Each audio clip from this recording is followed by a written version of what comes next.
चर्चा करने का मौका बहुत कम मिल रहा है, क्योंकि भगवान कृष्ण कहते हैं एक भक्त की पहचान क्या है। भगवद गीता का जो 10वां अध्याय है, जिसमें गीता के सार का वर्णन आता है, विश्वनाथ चक्रवर्ती ठाकुर कहते हैं, तो वहाँ वो कहते हैं कि पहले तो एक जो भक्त है मुझे आध्यात्मिक जगतों का और भौतिक जगत का उद्गम के रूप में स्वीकार करता है। और दूसरी चीज़ वो कहते हैं कि कथयन्तश्च माम नित्यम तुष्यन्ति च रमन्ति च मच्चित्ता मदगत प्राणा बोधयन्तः परस्परम। ये भक्तों का लक्षण है कि भक्त का एक लक्षण क्या है, मच्चित्तः, मतलब उसका जो चित्त है वो सदैव कृष्ण में लगा रहता है। तो रूप गोस्वामी कहते कैसा है वो, जैसे एक युवक किसी युवती से प्रेम करने लगता है और वो उस युवती को भूल नहीं पाता, हर क्षण हर मोमेंट वो उस युवती को सोचते रहता है और स्पॉन्टेनियस होता है। कभी कभी हम सोचते हैं अरे वो जो स्त्री के लिए आकर्षण होता है वैसा कृष्ण के लिए हृदय में आ जाए तो जीवन चंगा है, कितना अमेजिंग होगा। तो रूप गोस्वामी ने एक प्रार्थना भी लिखी है जिसमें वो कहते हैं, हे कृष्ण, मेरा मन उसी प्रकार से आप में लग जाए जिस प्रकार से एक युवक का प्रेम किसी युवती में बहुत प्रगाढ़ता से लग जाता है। तो जो चित्त है वो भगवान में लगाना, यही जीवन की परम सिद्धि है। इसलिए भगवान कृष्ण कहते हैं मन मना भव मद भक्तो, हमेशा वो कहते कि मन को मुझ में लगाओ। तो लेकिन वो बहुत कठिन है। इसलिए चैतन्य महाप्रभु ने जब सनातन गोस्वामी को शिक्षा दी थी, उसमें उन्होंने 5 चीज़ें बोली थी जिसके द्वारा भगवान में चित्त बहुत 100% लग जाता है। या भगवान के प्रति जो प्रेम की भावना है वो क्विकली हृदय में जागृत हो जाती हैं। तो कौन कौन सी है वो 5 चीज़ें?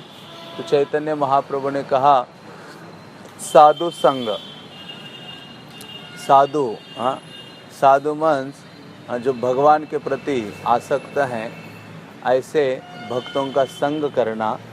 और दूसरा है नाम कीर्तन, भगवान के नामों का जप करना। कीर्तन तो हम करते हैं, मृदंग टूट जाते हैं, करताल टूट जाते हैं, लेकिन हृदय में कुछ प्रभाव नहीं होता है ना। हृदय वैसे कि वैसे इतना लगता है इतना कीर्तन किया, इतना नाचा गाया, इतना प्रसाद पाया। सोचो कम से कम एक भक्त 1 किलो तो खाता ही होगा पूरे दिन। 10 साल वो जब भजन कर रहा है तो कितना किलो खा लिया होगा उसने प्रसाद, कई क्विंटल खाया होगा, लेकिन ऐसे लगता है कुछ परिवर्तन हो गया। हृदय वैसे कि वैसे ही है। तो एक तो है कि नाम कीर्तन, और वो बहुत ही गंभीरता से करना चाहिए। जो चैतन्य महाप्रभु कहते हैं तार मध्य सर्वश्रेष्ठ नाम संकीर्तन, सारे कार्यों में सर्वश्रेष्ठ है भगवान के नामों का उच्चारण करना। तो 2 प्रकार के भगवान के नाम हम उच्चारण करते हैं, एक है कीर्तन करते हैं और दूसरा जप करते हैं। तो जप करना ये भगवान के प्रति हमारी पर्सनल सेवा है, और जो नाम संकीर्तन भक्तों के साथ करना वो कृष्ण के प्रति हमारी सार्वजनिक एक प्रकार से ग्रुप की सेवा है। तो जो पर्सनल सेवा है वो बहुत अच्छे से हमें निभानी चाहिए, बहुत अच्छे से करना चाहिए। क्योंकि भगवान यदि कोई नाम जप करता है नियमित, आदि पुराण में कृष्ण कहते हैं कि जो व्यक्ति लेटे हुए नाम कर रहा है, कृष्ण कहते हैं मैं वहाँ बैठ के सुनता हूँ। मतलब हमें सावधान होना चाहिए कि मैं हरि नाम ले रहा हूँ तो मैं सुन ही रहा हूँ, लेकिन साथ साथ कौन ध्यान दे रहे हैं? कृष्ण दे रहे हैं, क्योंकि कृष्ण को हम इनवाइट कर रहे हैं, है ना। कॉलिंग, हरे कृष्ण मंत्रा उच्चारण कर रहे हैं, इसका अर्थ है हम कृष्ण को बुला रहे हैं। तो ये भावना होनी चाहिए जब हम हरि नाम लेते हैं। तो फिर भगवान कहते हैं कि उतना ही नहीं, यदि कोई व्यक्ति बैठ के जप करता है तो मैं खड़ा होकर सुनता हूँ हरि नाम को। और खड़ा होकर ही नहीं, यदि व्यक्ति खड़े होकर हरि नाम लेता है बहुत हृदय से, तो मैं नाचने लगता हूँ। और कोई व्यक्ति नाचते हुए हरि नाम करता है और बहुत भगवान में तल्लीन है, तो कहते हैं मैं उस व्यक्ति का आलिंगन करता हूँ और अपने धाम ले जाता हूँ। तो सोचो कितनी कृपा है। वैसे कलियुग की जो इतने बद्ध है, इतने गिरे हुए हैं कि वो सरलता से ये काम भी नहीं कर सकते, ओट हिलाने का काम भी नहीं उनसे होता, क्या भगवत धाम की सीढ़ियाँ चढ़ेंगे वो, कितना मतलब सोच ही नहीं सकते कितने गिरे हुए हैं। तो ये दूसरी चीज़ है नाम संकीर्तन, और तीसरी है भागवत श्रवण, भागवत श्रीमद् भागवतम का श्रवण करना, भागवतम का अध्ययन करना। और चौथी चीज़ है धामवास, भगवान के धाम में जाना, वहाँ निवास करना, क्योंकि जिसके द्वारा हमारे हृदय में अनासक्ति का भाव उदित होता है। अभी हम अपने घर को ही धाम बना लिया है, सोचते घर ही धाम है, धाम जाने की क्या आवश्यकता है, ऐसे आदत हो गई है लोगों की। तो इसलिए धाम में जाना चाहिए, क्योंकि धाम से हमारा प्रीति संबंध स्थापित होता है, और धामवासियों से संबंध स्थापित होता है, और भगवान से संबंध स्थापित होता है। तो धामवास बोला गया है। और पांचवी चीज़ है श्रद्धा के साथ अर्चा विग्रह की सेवा करना, जो डेटीज़ है चाहे घर में है या फोटोग्राफ्स हैं, श्रद्धा के साथ रोज़ उनको कम से कम अगरबत्ती दिखाओ, उनको प्रणाम करो, उनके सामने जप करो, तो अटेंटिवनेस आता है हमारी चैंटिंग में। तो श्रद्धा के साथ करना चाहिए। तो चैतन्य महाप्रभु कहते हैं ये 5 चीज़ों में को यदि कोई भी व्यक्ति इनमें से एक भी कर ले गंभीरता से, तो अल्प एसोसिएशन से भी उसके हृदय में भगवान के प्रति प्रेम की भावना जागृत हो सकती है। हाँ, लेकिन उसको गंभीरता से करना होगा। तो इसलिए चित्त भगवान में तभी लगेगा जब इन 5 में से किसी कार्य को हम पकड़ लेते हैं। जैसे परीक्षित महाराज ने किस चीज़ को पकड़ा था? श्रवणम को पकड़ा था। कुछ भी हो जाए, बल्कि बीच में उन्होंने कहा, जब उनको शाप मिला तो परीक्षित महाराज गंगा के तट पर गए और सारे साधुओं से निवेदन किया कि गायतः विष्णु गाथा, अब विष्णु का गुणगान कीजिए, मुझे वो उड़ने वाले तक्षक, क्योंकि तक्षक को तो पंख थे, तक्षक एक ऐसा सर्प जो उड़ने वाला है, उड़कर आपके पास पहुंच जाएगा, उसको टाइम नहीं लगेगा आपको काटने के लिए। तो ऐसे कहते, ऐसे भयावह तक्षक से भी मैं नहीं डरता हूँ, लेकिन आप कृष्ण कथा रोकिए मत, उस क्या करिए, गाते रहिए, मेरे लिए वही मेडिसिन है। तो ऐसे परीक्षित महाराज, तो ऐसे जो परीक्षित महाराज हैं, हाँ, उन्होंने श्रवणम को पकड़ा, कुछ भी हो जाए। तो उसी प्रकार से भगवत भक्ति में आते हैं, तो किसी भी अंग को पकड़ो और उसके पीछे हाथ धोके लगो, उसी में सिद्धि है, उसी में परम सिद्धि है आपकी। क्योंकि भक्ति में लगने के बाद हमें लगता है कुछ मुझसे हो नहीं रहा है, तो कोई एक चीज़ को हमें स्वीकार करना चाहिए जो स्पॉन्टेनियस है, और उसी में लग जाना चाहिए। तो इस प्रकार से हमारा जो मन है या चित्त है भगवान में लग सकता है। तो भगवान कहते हैं मच्चित्ता मदगत प्राणा बोधयंतः परस्परम, कि मदगत प्राणा, क्योंकि चित्त भगवान में लग गया तो भगवान के बिना उनका प्राण मदगत प्राणा, वो कहते मर जाएंगे ऐसे लोग यदि, हाँ, उनको यदि भगवान से संबंधित कार्य नहीं होंगे उनके पास, तो कहते हैं मेरे बिना उनका जीवन क्या है, मछली के समान है, भगवान कहते हैं। तो उस प्रकार से मदगत प्राणा, और वो करते क्या है, जब आपस में मिलते हैं तो बोधयंतः परस्परम, ये सबसे महत्वपूर्ण है। जब हम एक दूसरे से मिले तो वैसे ही भौतिक चर्चाएं तो बहुत करते हैं, एक दूसरे को बोध कराएं। किसका बोध कराएं? अपने जीवन के लक्ष्य का, भगवान के बारे में।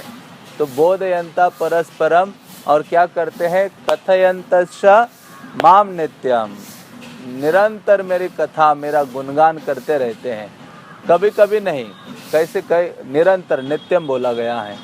कथयंतश्च माम नित्यम तुष्यन्ति च रमन्ति च, और ऐसी कथाओं में ही वो तुष्ट हो जाते हैं या आनंद अनुभव करते हैं। अदरवाइज हम जब इन चीज़ों में नहीं मग्न होंगे, इन चीज़ों में आनंद नहीं प्राप्त करेंगे, तो नेचुरली हम बाहर की चीज़ों में हमारा मन, हमारी इंद्रियां आनंद के लिए लालायित रहेगी। इवन ये यात्रा आना भी तो एक एंजॉयमेंट है, ट्रैवल करना भी तो एक भोग की वासना हमारे अंदर है ना। वहाँ के घर के भोग से हम ये हो गए, चलो दूसरी जगह जाके भोग करते हैं, तो यहाँ इंद्रियों को थोड़ा और अच्छा लगता है, नया स्थान, नई वैरायटीज़, सब कुछ, हाँ, मन को भी थोड़ा ये लगता है। तो यदि मन भगवान में, भगवान के नाम रूप गुण लीला आदि में मग्न नहीं होगा, तो नेचुरली वो बाहर की चीज़ों के लिए हैंकर करता रहेगा। हैंकरिंग करता रहेगा। इसलिए बहुत आवश्यक है कि भक्त जब आपस में मिलते हैं तो वो निरंतर क्या करते हैं, कथयन्तश्च माम नित्यम तुष्यन्ति च रमन्ति च, और उसी में वो आनंद अनुभव करते। जब ऐसा आनंद अनुभव इसमें होने लगेगा तो हमारे बाहर के आनंद के लिए हम इतना अधिक आकर्षित नहीं होंगे, क्योंकि बाहर का आनंद भोगते भोगते शरीर बूढ़ा हो गया है, नहीं फिर भी आनंद नहीं मिला, इंद्रियां शिथिल हो गई, आँखों को दिख नहीं रहा है, हड्डियाँ सारी बज रही है, जॉइंट्स पेन हो रहे हैं, कितनी सारी स्ट्रगल है, तो भोग करते करते हम थक गए। तो इसलिए कोई व्यक्ति कह सकता है कि नहीं हमने तो बहुत समय बिता दिया, अभी तो हम इतना आयु हो गया, अभी तो बहुत मुश्किल है, लेकिन नहीं, अभी भी टाइम है। एक राजा थे खटवांग, भागवतम के दूसरे स्कंद में आता है, वो खटवांग महाराज के पास केवल एक मुहूर्त था, 3 घंटे कुछ घंटों का समय था बस जीवित रहने के लिए। तो देवताओं ने उनको बुलाया था युद्ध के लिए, उन्होंने देवताओं के लिए युद्ध किया और देवताओं ने कहा आपने इतना हमारे लिए सेवा किया है, बताइए क्या आपको बोन चाहिए। कहते मुझे तो बताओ कि मेरे पास टाइम कितना बचा है मरने के लिए, बाकी तो छोड़ो, क्या आई भी जाए तो मरूंगा तो क्या उसका लाभ है। कहते आपके पास कुछ मुहूर्त बचे हैं, हाँ 3 घंटे का एक मुहूर्त होता है ना, तो कुछ मुहूर्त हैं। तो उन्होंने कहा अच्छा, तो उन्होंने कुछ और ने कामना की, आए और अपने यहाँ पृथ्वी पर आकर उन्होंने भगवान का भजन इतना किया। तो उनका स्पेशली उदाहरण भागवतम में है कि देखो ये व्यक्ति हैं, हाँ टाइम की परवाह नहीं कि मतलब बहुत कम समय उनके पास बचा था, लेकिन उसको उन्होंने बहुत सीरियसली लिया और भगवत प्राप्ति कर ली। तो इस प्रकार से शास्त्र कहते हैं कि ये परम आवश्यक है कि हमें किसी न किसी प्रकार से भगवान में जो चित्त है या मन है वो लगाना चाहिए। बोधयन्तः परस्परम कथयन्तश्च माम नित्यम तुष्यन्ति च रमन्ति च, तो इसमें आनंद हमें उठाना चाहिए। अन्यथा हमारा मन ऐसा है कितना भी भोग करो वो कभी शांत होता ही नहीं है, वो तो फायर है, हाँ फायर और घी है। ये इंद्रियां ऐसी है कि जिनको एक बार आदत डाल दी तो उससे बाहर निकलना बहुत मुश्किल है। तो इसलिए उनको क्या करो, आध्यात्मिक कार्यों में अच्छी तरह से लिप्त कराओ।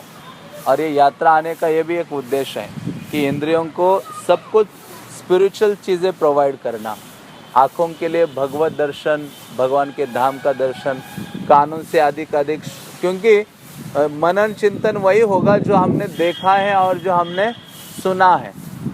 तो भौतिक जीवन में सारे कर्मी लोगों से बातें करते, सुनते रहते, टेलीविज़न देखते, मूवीज़ देखते, तो वही विचार आते, और उसमें अधिक से अधिक क्या होता है, इंद्रिय तृप्ति, उसके अलावा कुछ और है नहीं। इंद्रिय तृप्ति के विचारों से वो सारी चीज़ें भरी है, उसके अलावा दूसरी चीज़ नहीं है। तो इसलिए जब हम विचार भी करते हैं तो केवल इंद्रिय तृप्ति का विचार करते हैं, लेकिन मन में जो हमने सुना है, जो हमने पढ़ा है, आज भगवान से संबंधित, उसको ऐसे स्मरण करना चाहिए। जैसे गाय, शास्त्र कहते हैं गाय जब खाती है, खा के फिर बैठ जाते हैं ना, तो क्या करते, जुगाली, हाँ वैसे होना चाहिए एकदम भक्त को, क्योंकि जो सुना है पढ़ा है उसका मनन करो, भगवान के बारे में सोचो, चिंतन करो, तो हमेशा के लिए आपका रहेगा और आप भगवान के बारे में स्वाभाविक रूप से स्मरण कर पाओगे। तो वैसे ये धाम जगन्नाथपुरी इतना विशेष धाम है, वृंदावन से भी ज़्यादा दयालु है। और जगन्नाथपुरी, क्यों वृंदावन धाम की स्थिति क्या है, वो जैसे को तैसा है, मतलब वृंदावन धाम कभी अपराधों को क्षमा नहीं करता। कुछ भी अपराध करो आपको दंड भुगतना ही है वहाँ, हाँ कुछ भी गलती करो आपको पनिशमेंट निश्चित है वहाँ।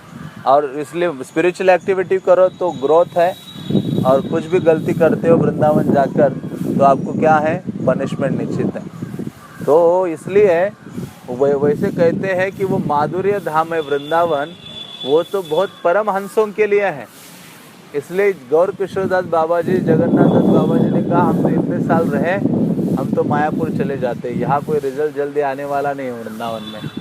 हाँ, तो इसलिए आचार्यगण कहते हैं ये जो 3 धाम है, जगन्नाथपुरी है, वृंदावन है, मायापुर है, इसमें जो साधना के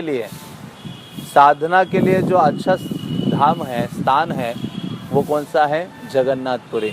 क्योंकि ये धाम की विशेषता क्या है कि यहाँ आकर भगवान के प्रति जो विरह की भावना है, सेपरेशन की भावना है, वो क्विकली हृदय में स्थापित हो जाती है यदि गंभीरता से यहाँ आकर भजन करता है कोई व्यक्ति भक्तों के निर्देशन पर। हाँ, तो क्योंकि उन्नति का पता कैसे चलता है भगवत भजन में कि आप कितना सेपरेशन महसूस कर रहे हो भगवान से, भगवान के नाम, कथा, सेवा आदि से, है ना। जैसे व्यक्ति सेपरेशन, अभी लोग इधर आ गए तो विरह हो रहा है उनको घर का, अपने रूम्स का, अपने फैसिलिटी का, अपनी पत्नी का, बच्चों का, इसका उसका ना, तो विरह हो रहा है। ऐसे लग रहा है कब वापस जाओ, कब उसे मिलूं, कब उस स्थान में देखूं। तो लेकिन वैसे भगवान के प्रति थोड़ा सा भी आ जाए ना अंश, समझना चाहिए इस व्यक्ति का जीवन परफेक्शन की ओर आगे बढ़ रहा है। तो मतलब एक दिन अरे जप नहीं किया, भागवत नहीं पढ़ा, हाँ अच्छे से भक्तों से श्रवण नहीं किया, तो ऐसे लग रहा है चाहिए कि कुछ तो हो गया है मुझे, ऐसे हृदय में कुछ होने चाहिए। जैसे नहीं कि अपने प्रिय व्यक्ति से नहीं मिले तो कैसे होता है हृदय में, है ना अनुभव सबको, तो वैसे ही है। ऐसे नहीं हो रहा है, इसका मतलब अभी पूरी तरह से काम, क्रोध आदि सबसे ढका हुआ है ये जो हृदय है। तो इसलिए वो विरह की जो भावना है जो बहुत महत्वपूर्ण है। प्रभुपाद को पूछा, प्रभुपाद मुझे कैसे पता चलेगा कि मैं भक्ति में उन्नति कर रहा हूँ, तो कहाँ से मुझे सर्टिफिकेट मिलेगा? प्रभुपाद कहते कोई सर्टिफिकेट की आवश्यकता नहीं है।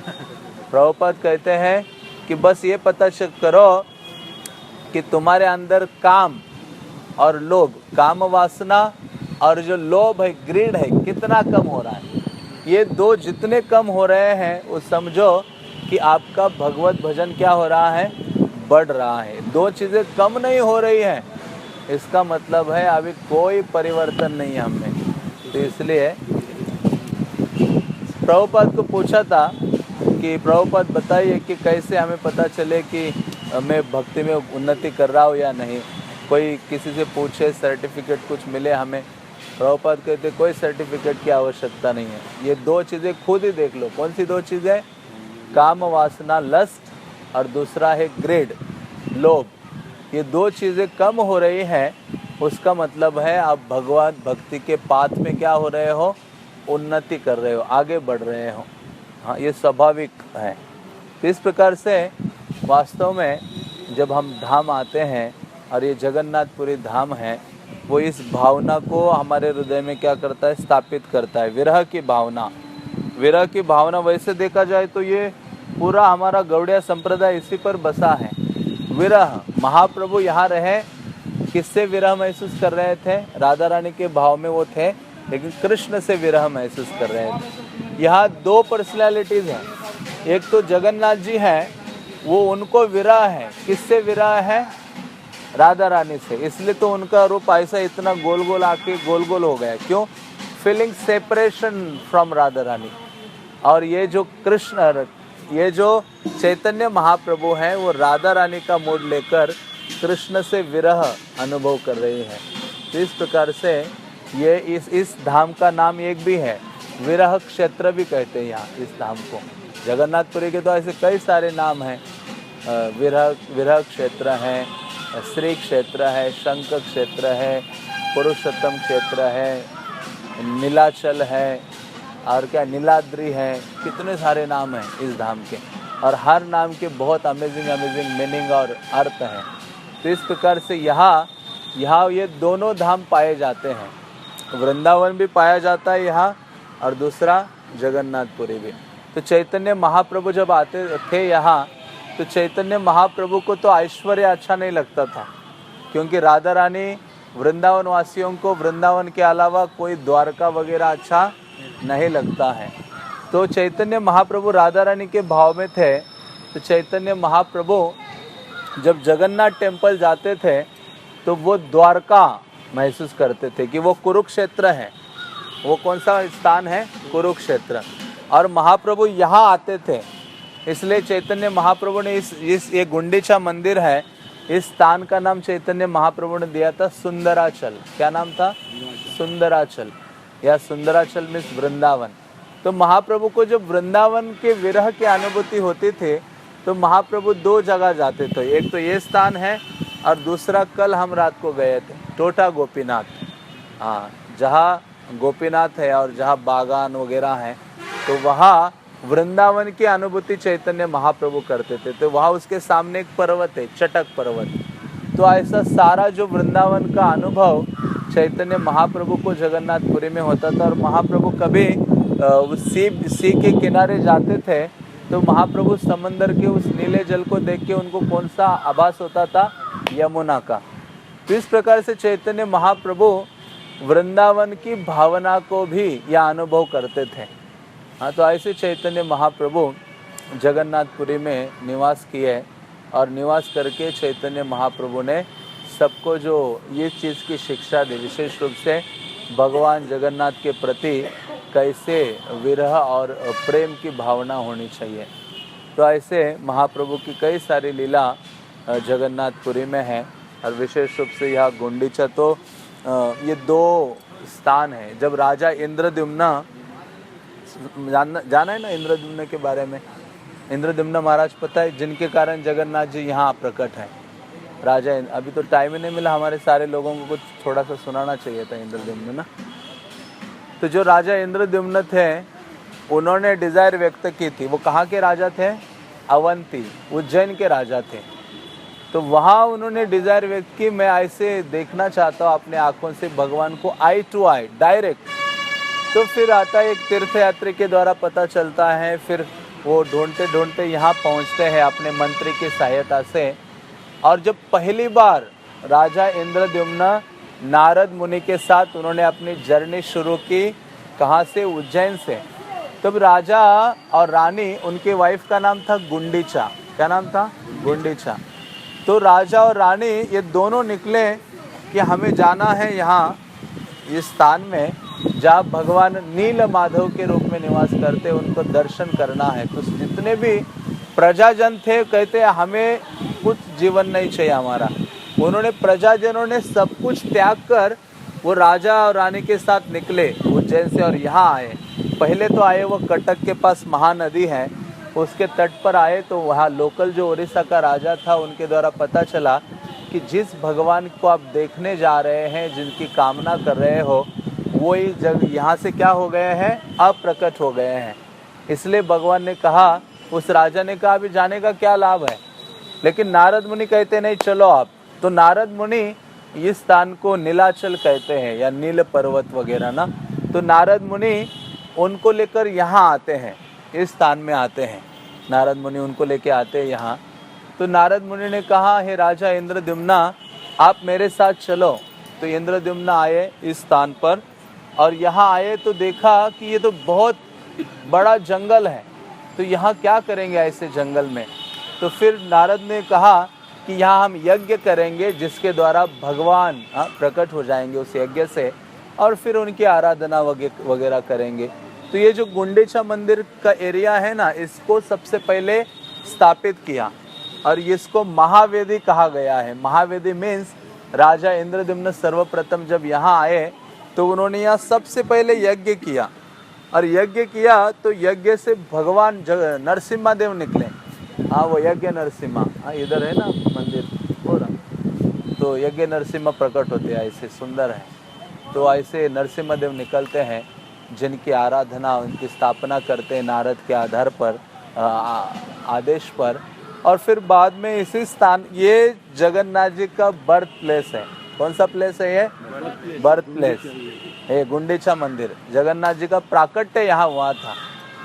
हाँ, यहाँ शुरुआत में इंद्रद्युम्न जब महावेदी बनाई, यज्ञाजादी किए, फिर जाकर वो सारा स्टोरी हम हमेशा सुनते हैं कि कैसे वो समंदर से वो 3 ऊँट वगैरह आए और फिर वो कार्विंग किया वगैरह, सब यहाँ घटित हुआ था। और फिर वहाँ भगवान की स्थापना की, क्योंकि कहा कि विशाल मंदिर का निर्माण करो। तो इंद्रद्युम्न ने बहुत विशाल, अभी ये मंदिर तो 1100 साल पुराना है और इंद्रद्युम्न तो सत्य युगा में थे, मतलब कितने हजारों करोड़ों साल पूर्व। तो ऐसे इंद्रद्युम्न महाराज ने उनके लिए मंदिर बनाया था और मंदिर बनाकर वो चले गए इनवाइट करने के लिए। किसको? ब्रह्मा को, ब्रह्मा जी को इनवाइट करने के लिए गए तो ब्रह्मा लोग जाना आना इतना लंबा सफ़र है, तब तक तो कई युग बीत गए। वो मंदिर भी ढक गया बालू से ढक गया। और तो भी सोचा कि ब्रह्मा ने कहा कि अब मैं तुम्हारे साथ जाने के लिए तैयार हूँ, लेकिन अभी तुम राजा नहीं रहे हो वहाँ के, तुम्हारे बाद हजारों राजा आ गए चले गए। कहते अभी रिसेंट जो राजा है उसका नाम है गलमाधव। हाँ, गलमाधव नाम का राजा अभी इस एरिया में राज्य कर रहा है। तो राजा एक दिन अपने घोड़े में बैठ के जा रहा था तेजी से, तो घोड़े का ऐसे कहते हैं मिट्टी के ऊपर से जा रहा था, तो घोड़े का पाँव लगा या कुछ, तो वो जो कलश होता है ना ऊपर मंदिर का, तो वो थोड़ा सा दिखाई दिया बालू से। तो वहाँ वो रुका और फिर उसकी खुदाई की तो विशाल मंदिर प्राप्त हुआ। और फिर ये आते वापस इंद्रद्युम्न महाराज यहाँ देखते कि अरे ये तो मेरा मंदिर, अभी इन्होंने कहा, वो राजा कहने लगा ये मेरा मंदिर है, और इंद्रद्युम्न कहते मैंने बनवाया था। तो फाइनली वहाँ एक पेड़ था जिसके ऊपर एक काक भुषंडी कौवा बैठा हुआ था, वो रामायण के समय भी था, सब युगों में रहता है। उन्होंने कहा मैं तो सबको जानता हूँ, ये मंदिर तो इंद्रद्युम्न ने बनाया हुआ है। तो फिर इंद्रद्युम्न ने बनाया हुआ मंदिर वो स्वीकार करते हैं और वहाँ जगन्नाथ की स्थापना करते हैं। तो फिर भगवान वहाँ रहते हैं। तो यहाँ गुंडीचा के लिए, क्योंकि गुंडीचा देवी, गुंडीचा रानी बहुत महान भक्त थी।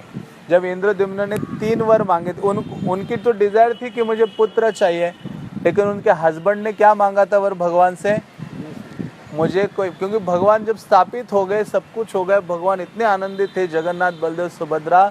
तो जगन्नाथ जी ने कहा राजा इंद्रद्युम्न तुम्हारा डिवोशन और इतनी सेवा भावना देखकर मैं तो आपका ऋणी हो गया हूँ, बताओ आपके लिए क्या मैं करूँ। क्योंकि भगवान को आनंद आता है भक्त की सेवा करके, और भक्तों को आनंद आता है भगवान की सेवा करके। चैतन्य चरितामृत यही आता है आदि लीला में कि वो कंपटीशन चलता रहता है और एक व्यक्ति हार जाता है। कौन हार सकते हैं इसमें? भगवान हार जाते हैं।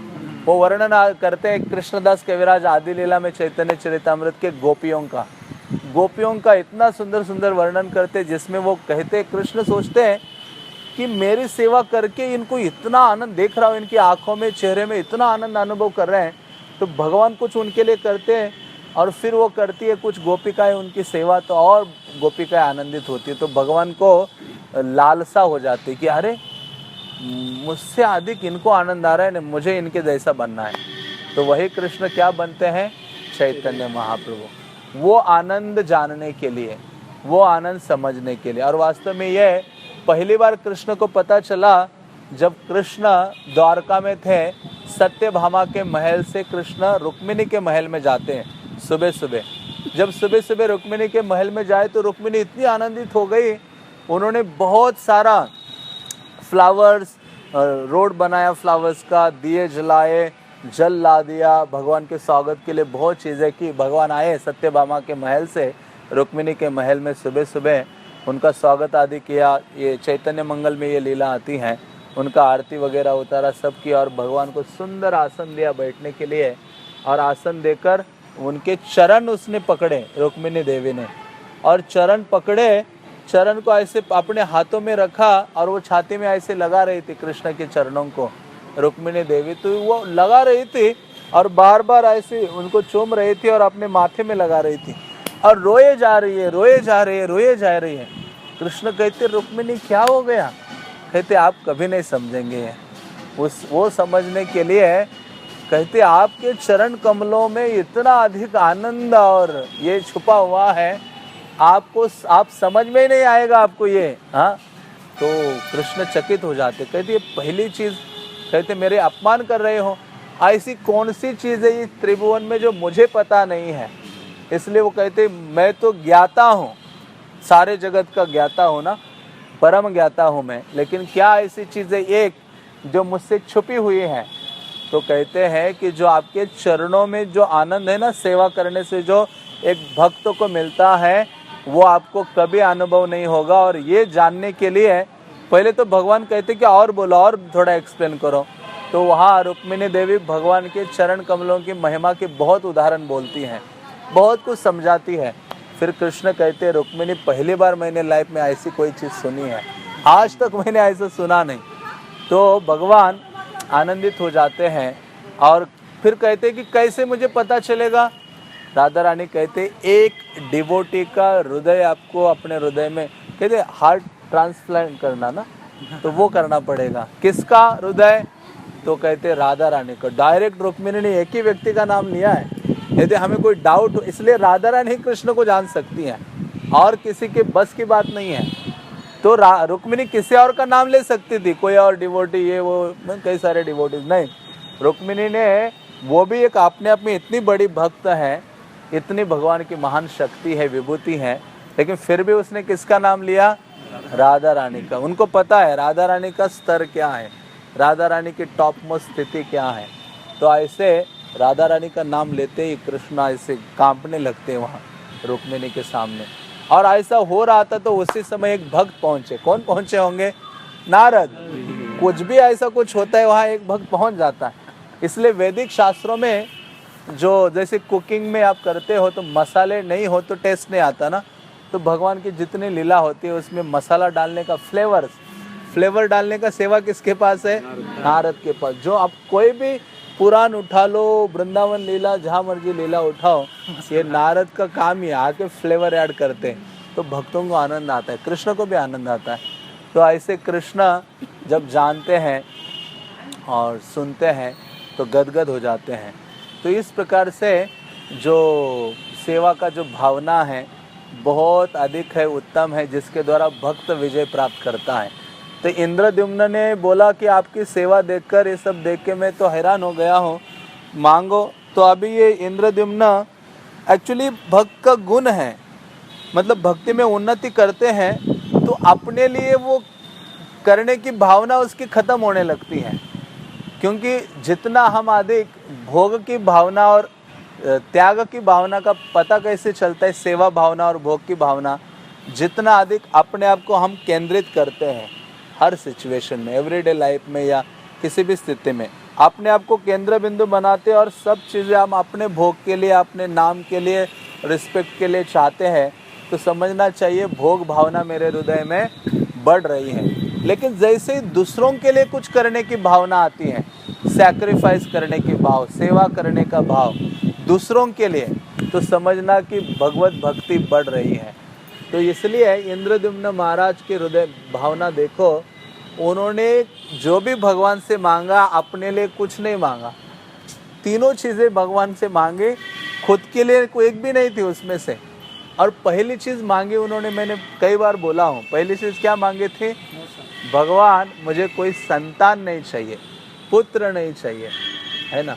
जगन्नाथ जी तो सुन के हैरान हो गए कि सारा जगत, हाँ, क्योंकि शास्त्र कहते गृहस्थ आश्रम का मतलब ही है, विवाह करने का मतलब है पुत्रार्थे क्रियते भार्या, पत्नी क्यों होनी चाहिए? पुत्र प्राप्ति करने के लिए। पुत्र पिंड प्रदायते, ऐसा आता है ना, पुत्र क्यों चाहिए? पिंड दान करें ताकि आगे नरक वरक ना जाना पड़े, स्ट्रगल ना करना पड़े। तो ये सब चीज़ें शास्त्र में वर्णित की गई हैं। लेकिन इनको कोई डर नहीं था, इन्होंने बोला भगवान मुझे कोई पुत्र नहीं चाहिए। तो भगवान सोचे कि इसको कोई पुत्र नहीं चाहिए, इसका मतलब है मैं ही क्या बनूंगा, इसका पुत्र बनूंगा, है ना। तो मतलब बहुत डिवोटी भी बोलते तो बहुत सोच समझ के बोलते हैं, क्योंकि अल्टीमेटली सब कुछ वो कृष्ण को अपना बना लेते हैं। कृष्ण अपने हो जाए तो फिर क्या चाहिए इस सांसारिक जीवन में।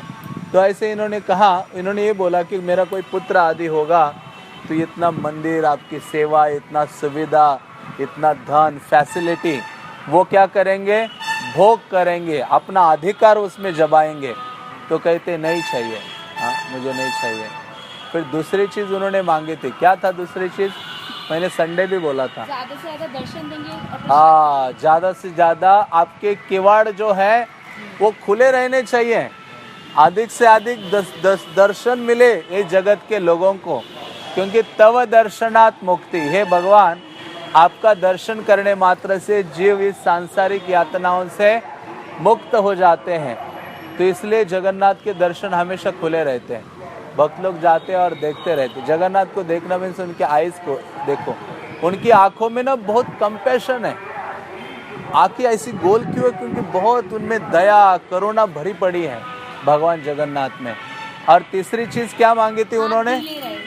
आपके हाथ जो है हमेशा गीले रहे, ताकि कभी भी आप खाते रहो, पूरे दिन खाते रहो खाते रहो खाते रहो।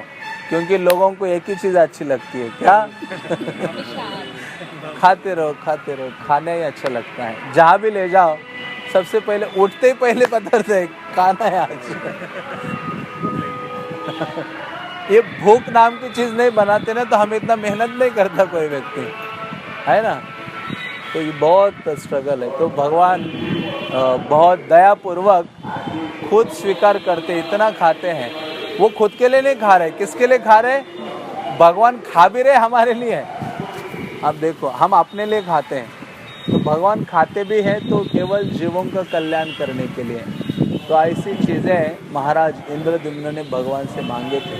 और इसलिए वास्तव में ये क्या है, इन तीनों चीज़ों को पकड़ो तो मतलब भक्ति मांगी है, सेवा मांगी है उन्होंने, ये सर्विस है।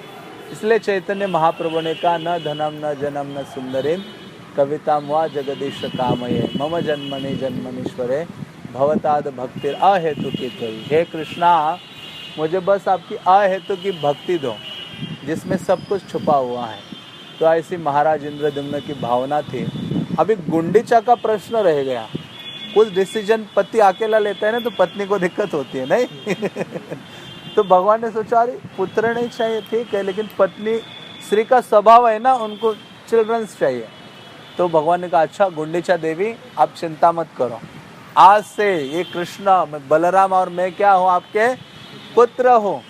और ये पुत्र का ये जो निर्वाह करने के लिए जो पुत्र का जो स्थिति है, हम यहाँ आएंगे आपके पास। ये गुंडीचा यहाँ उनका निवास था, यहाँ आएंगे आपके घर में और 7 दिन के लिए रहेंगे, हाँ लगभग। इसलिए भगवान जगन्नाथ वो जो अपना स्थान है, श्री मंदिर है, उसको श्री मंदिर कहते हैं। श्री मीन्स लक्ष्मी, जिसमें लक्ष्मी का वर्चस्व। जैसे घर में घर की मुखिया कौन होती है? पति कह सकता है मैं सब कुछ करता हूँ, लेकिन चलती किसकी है बताइए माता जी? प्रभु नहीं, माताओं की चलती है ना, ऑर्गेनाइज करना, सब कुछ चीजें देखो उनकी चलती हैं। तो वैसे इसलिए इस मंदिर का नाम श्री मंदिर है, स्त्रियों की चलती है।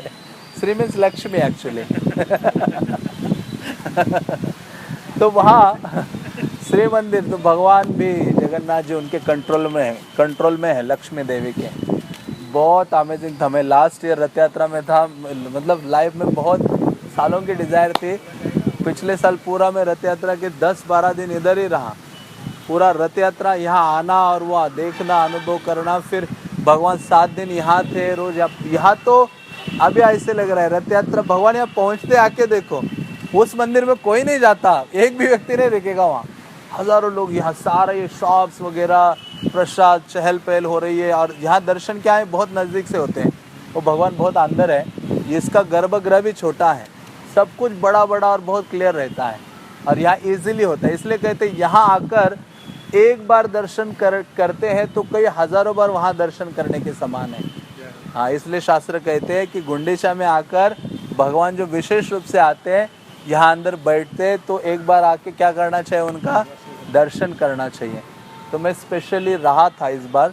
और फिर भगवान इस गेट से अंदर आते हैं और जो दूसरा गेट है वहाँ से बाहर निकलते उधर रथ होते हैं।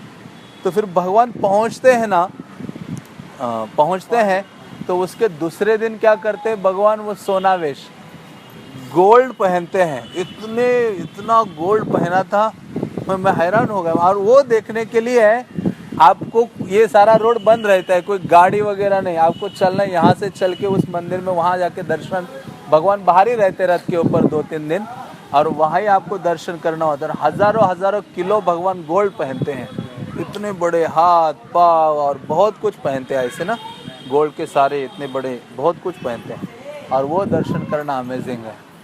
तो सोनावेश, फिर उसके बाद मैं रहा कि भगवान को मुझे देखना है, क्योंकि पढ़ा तो है बहुत कुछ चीज़ें कि हाँ भगवान जाते भी है बहुत अद्भुत रूप से।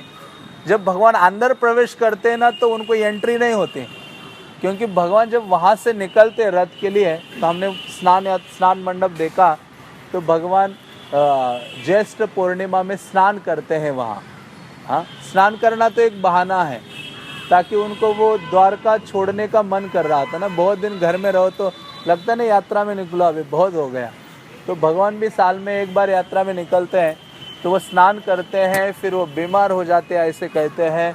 फिर भगवान का 15 दिन उनको मेडिसिन वगैरह खिलाए जाते। कोई प्रसाद नहीं मिलता आपको, चावल वावल कुछ नहीं मिलता 15 दिन। मैं एक बार स्पेशली आके रहा कि क्या होता है उस समय, वो कुछ नहीं मिलता। मैं बाहर ही खाना पड़ता था प्रसाद, इस्कॉन में या फिर इधर उधर ऐसे। तो फिर भगवान, और उस समय एक्चुअली भगवान का पेंट करते हैं भगवान को उस समय 15 दिन पेंट वगैरह होता है ना, नया कुछ सब कुछ किया जाता है। इसलिए फिर रथ यात्रा के एक दिन पहले भगवान दर्शन देते, 15 दिन के बाद उसको नेत्रोत्सव कहते हैं, आँखों को आनंद देने वाला वो है, फेस्टिवल है। तो फिर भगवान रथ यात्रा के दिन रथ के ऊपर बैठ के फिर वहाँ आते और परमिशन लेकर निकलते घर से। किसका परमिशन? लक्ष्मी देवी का। हाँ, क्योंकि लक्ष्मी को हमेशा डाउट रहता है मेरा पति कहाँ तो जाता होगा ना चुपके से, क्योंकि ये वृंदावन का है। वृंदावन में तो इतनी सारी गोपिका, ये वो बहुत कुछ सुना था लक्ष्मी ने। कहते अकेला, इसलिए भगवान ने क्या कहा, मैं अकेला नहीं जाऊंगा। उन्होंने कहा मेरी बहन साथ जाएगी, और कौन? भाई बलराम। तभी लक्ष्मी को लगा कि भाई बहन है तो कुछ प्रॉब्लम नहीं है, इधर उधर नहीं जाएगा। क्योंकि भगवान की तुलना की है उस मधुमक्खी से। वो एक फूल पर नहीं बैठते हैं, हजारों फूलों का आस्वादन करते हैं। इसलिए हाँ, राधा रानी को मायापुर धाम बनाना पड़ा था। जब उन्होंने देखा वो विरजा गोपी के साथ है, ओ अच्छा, तो उन्होंने क्या बहुत गुस्सा हो गए। तो विरजा राधा रानी को देख के ही नदी बन गई, विरजा नदी बन गई। और फिर राधा रानी ने सारे गोपियों को लिया और जाके गंगा यमुना के बीच में मायापुर धाम बनाया कि अभी वो इधर उधर नहीं जाएंगे, मेरे पास ही रहेंगे। तो ऐसे परमिशन लेकर वो बाहर निकलते हैं। और अभी लक्ष्मी को कहते बस अभी ना बहुत 15 दिन बीमार वगैरह था, अभी आ रहा हूँ बस 2 दिन में आऊँगा ना घूम के वापस। देखो ये सब लोग जा रहे हैं। तो फिर आते बाहर आते तो भगवान को रहा नहीं जाता, और क्योंकि ये वृंदावन है और वो क्या है, द्वारका है, या वो कुरुक्षेत्र है, ये वृंदावन है। तो ये स्थान ब्रजवासियों का है। तो वहाँ से भगवान निकलते यहाँ आते हैं, और यहाँ फिर एक दिन के लिए, ऐसे कहते हैं कि एक दिन के लिए बोल के आए थे। अभी कई बार होता है ना, यात्रा में जा रहा हूँ 2 दिन में वापस आ जाऊँगा, पत्नी चिंता करते, अभी तो फ़ोन है, पहले अच्छा था फ़ोन नहीं थे, गया तो गया। फिर भगवान आए यहाँ, और आए तो पूरा 7 दिन रहे यहाँ, और फिर आने का 1 दिन, जाने का 1 दिन, ऐसे 9 दिन ऐसे बीतते हैं। हाँ, तो ऐसे जब इतना समय हो गया, पहले तो 4 दिन बीते हैं, तो लक्ष्मी ने देखा कि अभी तक मेरे पति वापस नहीं आए। तो उन्होंने अपनी सारी सेना ली, पालकी में बैठते हैं यहाँ लक्ष्मी, जो हम देखते हैं ना डेटीज, उनका उत्सव विग्रह है, वो पालकी में बैठ के आता है। और वो मेन रोड से नहीं आता, ताकि जगन्नाथ को पता ना चले कि पत्नी आ रही गुस्से में वहाँ से। और महाप्रभु चैतन्य को सबसे अच्छा आनंद आता था जो उसका गुस्सा देखने में। लक्ष्मी 4 दिन के बाद आती है, और वो पूरा ऐसे सारे गलियों से होते होते आएगी, यहाँ रथ होते हैं, और आकर लिटरली आज भी उनके सेवक उनके साथ आते, हट्टे कट्टे पंडा जैसे, और आके रथ का, उस समय तो रथ ही तोड़ती थी काफ़ी सारा, अभी तो रथ का एक पार्ट होता है उसको तोड़ देते हैं वो लोग। यहाँ लक्ष्मी आते ही देखती कि अच्छा ये अंदर है, अंदर नहीं आती, वो रथ को तोड़ के एक पार्ट तोड़ती है और फिर गुस्से में वापस जाती है, कहती है अभी उसको आने दो, उसको घर में नहीं घुसने दूंगी। और वो मुझे बड़ा आनंद था कि बहुत पढ़ा था चैतन्य चरितामृत में, कैसे घुसने नहीं देती, कैसे होता है। तो पूरी, अभी इस साल जब मैं आया था, रात के कम से कम 1:30 बज गए, भगवान रथ के ऊपर से थोड़ा सा हिल के, अभी रथ के ऊपर जहाँ बिठाते हैं ना उनको, थोड़ा सा ऐसे रथ के ऊपर ही आगे पीछे से थोड़ा आगे हो जाते, देखते हैं कि दरवाज़ा खुला है कि नहीं। सिंहद्वार बंद ही था, जो मेन गेट है पूरा टोटली बंद, और लक्ष्मी देवी गुस्से में थी। एक तो अंदर नहीं ले रही थी, और बड़ा कमाल का होता है, भगवान को एक विशेष मुकुट पहनते हैं, टाहिया, क्या कहते हैं, टाहिया, वो बड़ा फ्लावर ऐसे डिफरेंट होता है, वो वाइट टिश होता है, वो पहनते, इतना बड़ा मुकुट होता है, बहुत ही बड़ा, और उससे जगन्नाथ जी इतने सुंदर लगते हैं। तो फिर भगवान पहनते वगैरह सब, आवे के अंदर घुसना है ना, जैसे वापस जाना है, सैंड विंड मार के बाल विल करके व्यक्ति घर में घुसता है, पता न चले क्या किया क्या नहीं किया। वैसे जगन्नाथ जी पूरे तैयार थे। वो थोड़ा सा आगे हो गए, देखा वो पूरे दरवाजे बंद हैं। और फिर लक्ष्मी जहाँ वो कुकिंग हो रहा था ना, कल गए थे हम किचन कुकिंग, तो वहाँ जहाँ वो ऊपर से आप देखोगे तो सिंहद्वार देखता है ना, बाहर दीवार है, तो वहाँ आ जाती है लक्ष्मी पूरा पालकी में, और वहाँ आकर खड़ी हो जाती है। और मशाले जलती है, वहाँ मशाले लेकर आती है, आज भी सारे मशाले ऐसी जलती है। उसके पंडा अलग है, जगन्नाथ की पंडा अलग है। उसके सारे सेवक आते हैं ऐसे वेशभूषा सुंदर सुंदर धारण करके, और उसको ऐसे पालकी में, और वहाँ से कहते ऐसे हाथी लाएंगे, नो एंट्री नो एंट्री के। लक्ष्मी कह रही है नो एंट्री, वो जगन्नाथ जी वापस उनको बैठना पड़ता, फिर आते हैं। तो ऐसे लगभग 1-1.5 घंटा हो गया, उनका कन्वर्सेशन चल रहा था। यहाँ से जगन्नाथ को उन्होंने पूरा आगे कर दिया रथ में, अभी सीट से हटा दिया, आगे खड़े हैं। और वहाँ से लक्ष्मी, वो आपस में पता नहीं क्या बातें हो रही थी, वो मनाही कर रहे थे। फिर फाइनली भगवान क्या करते हैं, फिर रसगुल्ले भेजते हैं। उस दिन तो जिस दिन ये होता है ना अंदर जाने का दिन, उस दिन पूरे दिन आप देखो रसगुल्ले खाते रहोगे आप। वो हर कोई आता है रसगुल्ले ऑफर करता है। क्यों? क्योंकि भगवान जगन्नाथ को प्रवेश नहीं करने देती लक्ष्मी, और जगन्नाथ जी को रोकती है। क्योंकि पहले ये सुभद्रा जाती है तो उसको अंदर जाने देती है, वो बलराम को भी देती है। जगन्नाथ आते तो दरवाजे बंद, और फिर जगन्नाथ जी पूरे ऐसे पॉट भेजते हैं अंदर ना रसगुल्ले के, ताकि थोड़ा मीठा खाएगी तो थोड़ा बदल जाएगी। तो अंदर जाते वो सारा, वो फिर को बहुत समय, इस बार तो बहुत समय लगा था, 1:30-2 बज गए। हम तो 5-6 बजे से खड़े थे बिल्कुल रथ के सामने, बहुत क्लोजली सारा देखा। और फिर जब भगवान गए कैसे तो उतरे, और बहुत अमेजिंग था। और लक्ष्मी वहाँ से हटती नहीं है, उतर के मेन गेट में गए और खोल के रखा था पहले कि ठीक है अभी बहुत हो गया, तुम आ जाओ अंदर। फिर गए ना वहाँ, भगवान गए जहाँ वो अपाउद होते हो ना मंदिर में घुसते, वहाँ जगन्नाथ जी जाते, फिर वो दरवाजा बंद करते हैं। 45 मिनट्स इस बार वहाँ ही खड़ा रखा भगवान को, खोला ही नहीं।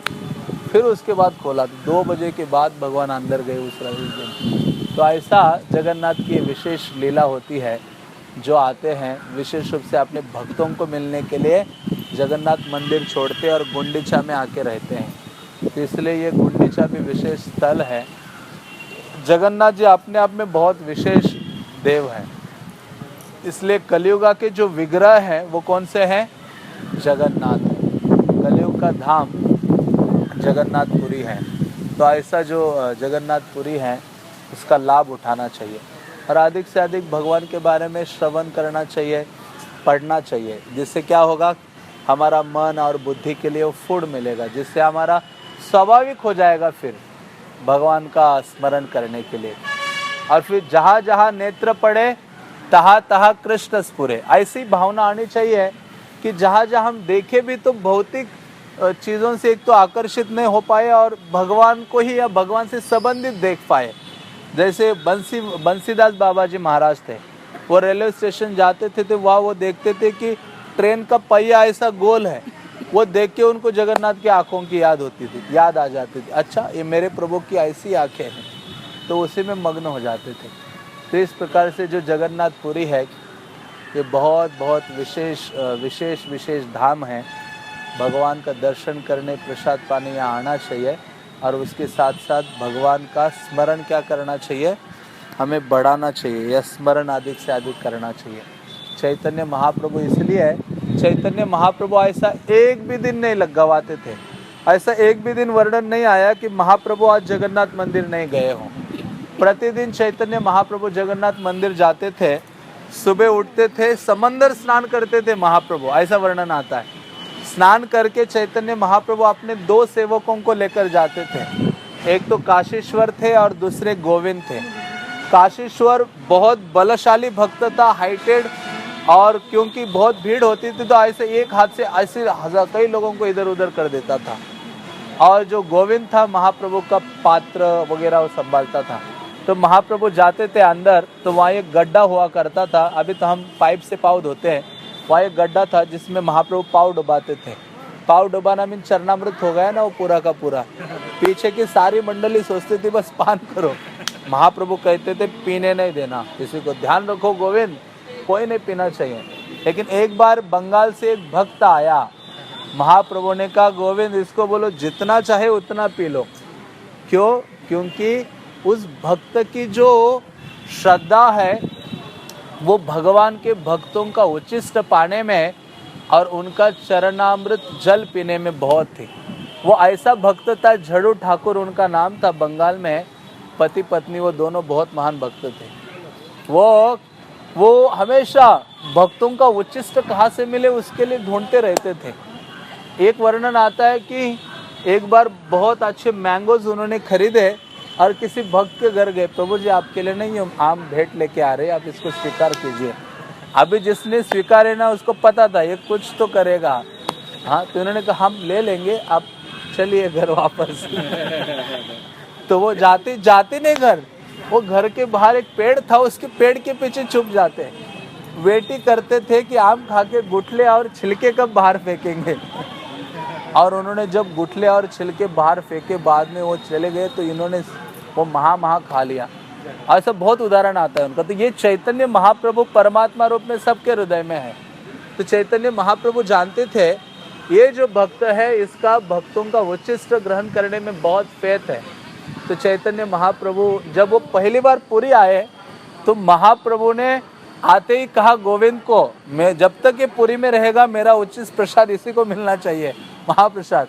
और दूसरा जब रोज महाप्रभु दर्शन के लिए अंदर जाते थे तो ये उनके साथ जाते थे। तो महाप्रभु ने जब उस गड्ढे में अपने पाँव डुबाए धोने के लिए तो महाप्रभु ने किसी और को मत अलाउ करो पीने के लिए, कहते इनको ठीक है, इसको बोलो जितना चाहे उतना पी लो। तो ये महाप्रभु की उनको कृपा मिलती है। तो इस प्रकार से चैतन्य महाप्रभु प्रतिदिन जगन्नाथ टेम्पल जाते थे और जाते ही चैतन्य महाप्रभु सबसे पहले नरसिम्हा देव का दर्शन करते थे। जो मुक्ति मंडप है ना वहाँ नरसिम्हा है, वो ब्रह्मा जी ने स्थापित किए थे जगन्नाथ जी को स्थापित करने से पूर्व। तो वो आदि नरसिम्हा है। तो नहीं, नरसिम्हा देव है वो। और ये जो प्रेयर हम बोलते हैं ना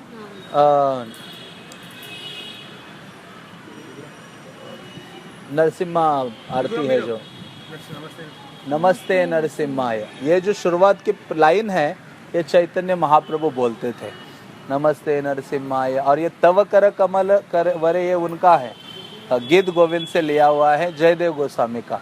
वो नरसिम्हा आरती कोई एक ऑथर का नहीं है, वो दो ऑथर का कम्बाइनेशन है। नरसिम्हा आरती का जो शुरुआत का प्लेस है, जो स्टांजाज है, वो चैतन्य महाप्रभु गाया करते थे और ये जयदेव गोस्वामी कृत जो गीत गोविंद है वो वहाँ से आता था। तो महाप्रभु चैतन्य रोज सिंह द्वार से जाते थे, क्योंकि सिंह द्वार से जाने से भगवान के प्रति जो प्रेम की भावना वो बढ़ती है। अभी लोग कुछ व्याघ्र द्वार से, हस्ती द्वार से, अश्व द्वार, चारों गेट है ना जगन्नाथ मंदिर को, वहाँ से जानते तो जो कामना लेकर जाते, अलग अलग कामनाओं से लोग जाते हैं, हाँ, तो वो फिर उनकी पूर्ति हो सकती है, लेकिन भक्ति नहीं मिलेगी, भगवान नहीं मिलेंगे। सिंह द्वार से जाने से भगवत प्राप्ति निश्चित है। तो ऐसे महाप्रभु जाते थे उस गेट से, नरसिम्हा का दर्शन करते थे और फिर जगन्नाथ जी का दर्शन करते थे। चैतन्य महाप्रभु को केवल जगन्नाथ जी को देखना ही अच्छा लगता था। महाप्रभु ना सुभद्रा को देखते थे ना बलराम को देखते थे। क्यों? क्योंकि चैतन्य महाप्रभु कौन है? श्रीमती राधा रानी का भाव उन्होंने अपने हृदय में धारण किया है। तो चैतन्य महाप्रभु गरुड़ स्तंभ के पास जाते थे और गरुड़ स्तंभ से आगे जाकर दर्शन नहीं करते थे, वहाँ ही खड़े होकर दर्शन करते थे। क्योंकि वो वहाँ से कौन दिखता है, आप कभी, आज भी मैं सुबह खड़ा था काफ़ी देर वहाँ, तो ओनली जगन्नाथ दिखते हैं, बड़ी बड़ी आंखें। और चैतन्य महाप्रभु वहाँ जो दीवार है उसमें अपना हाथ रखते थे तो उनकी 3 उंगलियां वहाँ अभी भी निशान है। और महाप्रभु वो पत्थर पिघल गया, क्योंकि इतना प्रेम, भगवान के प्रति प्रेम की भावना इतनी अधिक महाप्रभु ने प्रकट की। तो सारे वैष्णव या आचार्यगण कहते हैं कि आज तक ऐसी भगवत प्रेम की भावना ना शास्त्रों में वर्णित है, ना आज तक किसी ने प्रकट की है। बल्कि चैतन्य महाप्रभु एक दिन दर्शन कर रहे थे जगन्नाथ का, तो उनके चरणों के नीचे जो मंदिर में पत्थर था वो पिघल गया। सोचो, पत्थर पिघल गया, हमारा हृदय नहीं पिघल रहा है इतने सालों से, हाँ वो पत्थर पिघल गया महाप्रभु के स्पर्श है। और पूरे महाप्रभु की हाइट कितनी थी? 7 फुट। हाँ 7 फुट हाइट थी चैतन्य महाप्रभु की। आजानुलंबित भुजो कनकावदातो की वर्णन वृंदावन दास ठाकुर पहला श्लोक लिखते हैं चैतन्य भागवत में। वो शुरुआती करते कि उनके आजानुलंबित भुजा, महाप्रभु की भुजाएं घुटनों तक लंबी थी और ऐसी भुजा और इतनी उनकी हाइट थी चैतन्य महाप्रभु की। तो वहाँ जब वो पत्थर पिघला तो और ये भी आता है कि केवल पत्थर ही नहीं पिघला, महाप्रभु जब जगन्नाथ जी को देखते थे तो उनकी आंखों से आंसुओं की धारा बहती थी और वहाँ ऐसे जो पत्थरों में ऐसे इकट्ठा हो जाती थी बहुत सारा जल। तो ऐसे पत्थर पिघला तो राजा ने क्या किया, वो पत्थर वहाँ से खुदवाया और लेके अपने महल में वो पूजा के लिए ले गया। तो सारे जो भक्त थे वो दुखी हो गए कि ये राजा को ये लाभ मिल रहा है चैतन्य महाप्रभु के चरणों की आराधना करने का, हमारे सारे गौड़िया वैष्णवों को क्यों नहीं। तो फिर राजा ने अपने महल से वो चरण का पत्थर है वो लाया और जगन्नाथ मंदिर में हमने कल दर्शन किया चैतन्य महाप्रभु के चरण कमल, तो वो वहाँ स्थापित किया है। तो इस प्रकार से चैतन्य महाप्रभु दर्शन किया करते थे। और एक बार तो हद हो गई, चैतन्य महाप्रभु दर्शन कर रहे थे, एक हाथ उन्होंने गरुड़ स्तंभ में रखा था और इतनी भीड़ थी, एक उड़िया एक बूढ़ी औरत आ गई और उसके हृदय में इतना प्रेम। मैं तो जब भी आता हूँ तो मैं माताओं को दंडवत करता हूँ, प्रणाम करता हूँ, ये उड़िया माता जी सारी। वहाँ बूढ़ी माताएं हैं लेकिन उनको सारा जगन्नाथ अष्टकम इतनी प्रेयर्स उनके मुख से हैं। आज भी मैं खड़ा था, एक माता जी उड़ीसा की, आप देखो सर्वसाधारण लोग होते हैं, वो ऐसे नहीं लगता कि पढ़े लिखे हैं वगैरह, लेकिन उनके हृदय में भगवान के लिए बहुत प्रेम की भावना है, इतनी प्रार्थनाएं हैं। हम खड़े रखते समझ में नहीं आता क्या बोलते रहे भगवान के लिए। उनके मुख से आज मैंने देखा सारा वो जो उनका जो सॉन्ग है सालबेग का आहे नील वो सॉन्ग गा रहे थे, जगन्नाथ अष्टकम और जयदेव गोस्वामी का वो गीत गोविंद सारा ऐसे निकलते जा रहा था। और जो उड़िया भागवत है, जगन्नाथ भागवत, मुझे थोड़ा सा शुरुआत के कुछ श्लोक आते हैं तो उसमें से वो माता जी गा रहे थे। मैंने कहा ये तो पूरा 2-3 अध्याय ऐसे भगवान के सामने गाते जा रहे थे। आज मैं सुना तो मैंने कहा देखो कितना डिवोशन है, कितना स्वाभाविक प्रेम है। और कई बार देखा कि वो प्रेयर्स करते करते रो रहे हैं, कई बूढ़ी माताएं भी ना। और मैं हर बार सोचता हूँ कि जगन्नाथ अष्टकम पूरा याद करके आऊँगा अगली बार, थोड़ा याद हो जाता है फिर यहाँ आके भूल जाता हूँ। और वो तो बिल्कुल बस हाथ ऊपर कर दिए और जगन्नाथ के लिए गा दिए, जगन्नाथ उनके हो जाते हैं। तो चैतन्य महाप्रभु ऐसे जब दर्शन कर रहे थे इतनी भीड़ हो गई, ये उड़िया बूढ़ी माता जी आ गई, वो इतना भगवान को देखने के लिए हृदय में लालायित थी कि वो चढ़ गई वो गरुड़ स्तंभ पर और एक पाँव महाप्रभु चैतन्य के कंधे में रख दिया। देखो अभी चैतन्य महाप्रभु के कंधे में पाँव रखा, हाथ से ऐसा गरुड़ स्तंभ पकड़ा और देख रही है जगन्नाथ को, कितना प्रेम की भावना हो गया। तो फिर चैतन्य महाप्रभु का सेवक था गोविंद, उन्होंने देखा अरे उतर नीचे, कहाँ ऊपर, और वो भी महाप्रभु चैतन्य के कंधे पर। हाँ तो चैतन्य महाप्रभु कहते अरे मूर्ख, हाँ नहीं उसको करने दो दर्शन, जितना समय करना है। बल्कि सन्यासी होकर भी वो श्री एक पाँव रख रही है उनके ऊपर। महाप्रभु श्री शब्द सुन के भी भागते थे चैतन्य महाप्रभु, आप सोचो। तो लेकिन आज वो क्या कर रहे हैं, वो सेवा कर रहे हैं। महाप्रभु वो बूढ़ी माता जी देखती जा रहे हैं जगन्नाथ को, फिर थोड़ी देर में नीचे उतरती है और महाप्रभु वो जो गोविंद था उसको एक शब्द कहते आदिवासिया कहते, तुम आदिवासी हो, उसको उतार रहे हो नीचे। तो महाप्रभु फिर रोने लगते। चैतन्य महाप्रभु कहते देखो इस स्त्री के हृदय में भगवान जगन्नाथ को देखने के लिए जितनी व्याकुलता है उसका एक अंश भी मेरे हृदय में आ जाए तो मेरा जीवन धन्य हो जाएगा। महाप्रभु कहते आरती शब्द यूज करते, इसके हृदय में कितनी आरती है, कितनी व्याकुलता है भगवान को देखने के लिए।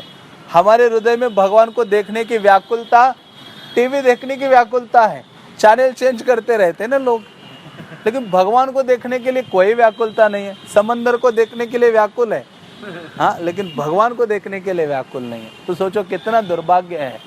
तो महाप्रभु कहते जीवन की सफलता यही है कि थोड़ी भी व्याकुलता हमारे हृदय में आ जाए, किसको देखने के लिए? जगन्नाथ को देखने के लिए। क्योंकि जगन्नाथ जी उस व्यक्ति के हो जाते हैं जो उनको देखने आता है। क्योंकि भगवान, हम तो अपने छोटे छोटे आंखों से देखते हैं ना, भगवान कितनी बड़ी आंखें उनकी, इतनी बड़ी बड़ी आंखों से देखते हैं हाँ अपने भक्त को। तो इसलिए चैतन्य महाप्रभु वहाँ से दर्शन करते थे। और भक्ति सिद्धांत सरस्वती महाराज भी एक बार वहाँ से, वो भी नहीं जाते थे आगे, भक्ति सिद्धांत महाराज भी वहाँ से दर्शन करते थे। तो एक भक्त ने पूछा, गुरुदेव आप तो आगे जाके करो ना, हम जैसे कैसे लड़ाई झगड़े कर दे, पूरा आगे होना चाहिए, पूरा किसी के सर में पाव दे चलेगा मुझे आगे जाके खड़ा होना है।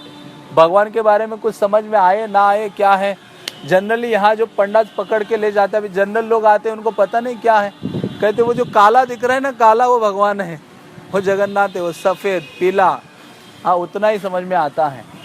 तो भक्ति सिद्धांत महाराज वह गरुड़ स्तंभ के पास से दर्शन कर रहे थे। तो एक भक्त ने पूछा कि आप यहाँ से क्यों दर्शन करते हैं? तो कहते देखो मैं क्या भगवान को देखूंगा, मैं तो ये जो गरुड़ जी है ना उनके पास इसलिए खड़ा रहता हूँ क्योंकि भगवान जगन्नाथ अपने एक भक्त को रोज अच्छी तरह से देखते हैं। और वो कौन है? गरुड़ जी है।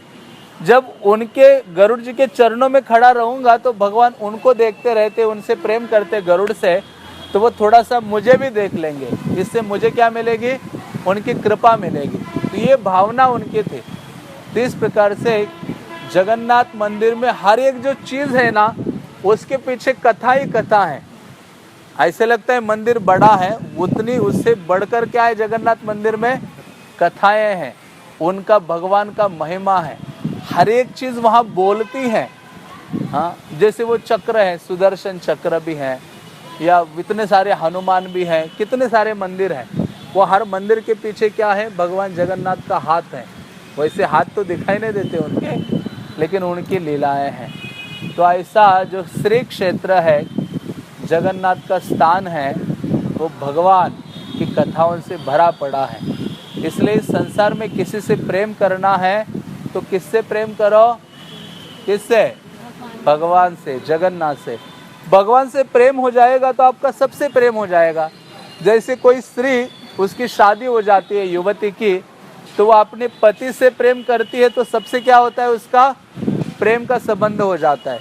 उसको अलग से सास से प्रेम करना नहीं पड़ता, इससे उससे प्रेम नहीं करना पड़ता, स्वाभाविक हो जाता है। उसी प्रकार से हमारे जीवन में जब हम भगवान से प्रेम करते हैं तो सबसे हम क्या कर पाते हैं? प्रेम कर पाते हैं। इसलिए जगन्नाथ जी से प्रेम होगा जब हम उनके नामों का उच्चारण करते हैं।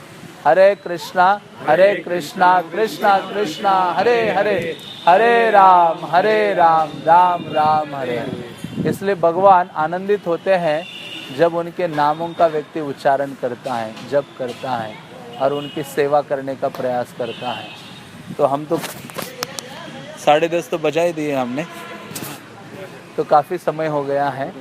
तो ऐसा जगन्नाथ कथा ही कथा है।